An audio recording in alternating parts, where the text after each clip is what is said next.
I was definitely blessed when it came to having a great career, but yeah, I got asked the other day, what were you trying to, when someone was trying to score a try and you were standing between them, how would you feel? And I would dead set feel like I would hurt myself to try and stop them, like that, like everybody would.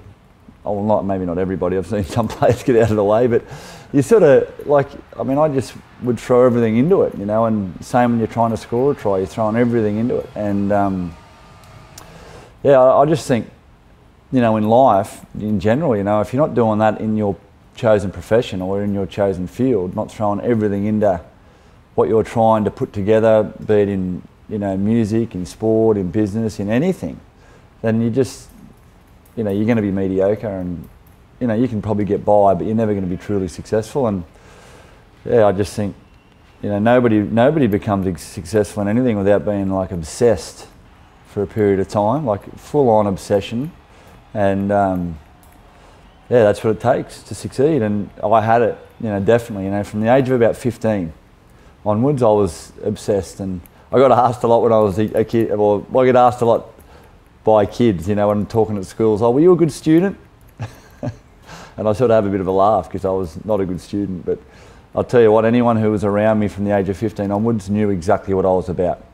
There was no question that I was going to be a footballer. Didn't care what it was going to take. I knew what I wanted, and then I just worked it out. From the age of sort of 4, I started playing, and my dad was my hero. I just wanted to emulate him. And then when I made the decision to actually do it, it was liberating. It was probably one of the most liberating decisions to make, that I knew what I was going to do. I think so many people are confused in what they do, so they never really feel that liberation of, right, I know it, I'm doing it.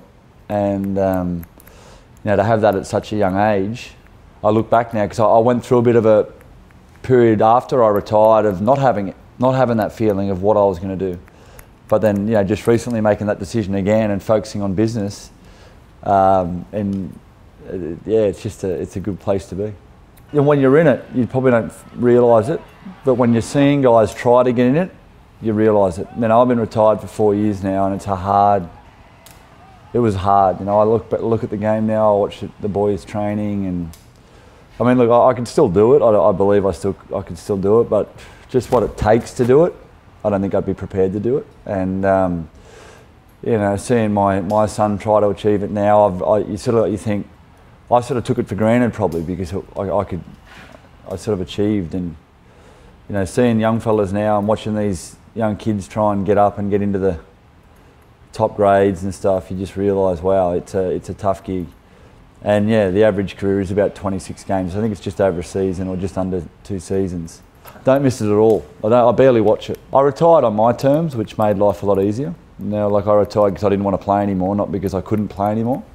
And a lot of players don't have that opportunity to walk out on their own terms. A lot of players get told, it's probably not a spot for you here next year, and they bounce around from club to club or go overseas. And so I had 17 years of it, and when I told Cardi I was done, 3 weeks later he's telling me, "You're not done." I'm like, "No, I'm done."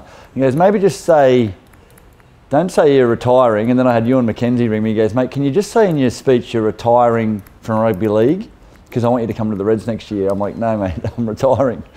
So there was plenty of opportunity for me to keep playing, but I just had enough. So given the chance to sort of reflect now, I think that's probably the main reason why I don't miss it. I walked out on my terms, and I'm focused on other areas in my life now. And it was a season that it was great, and I would never begrudge a day of it. It was amazing, but yeah, it's just behind me now, and on to bigger and better things.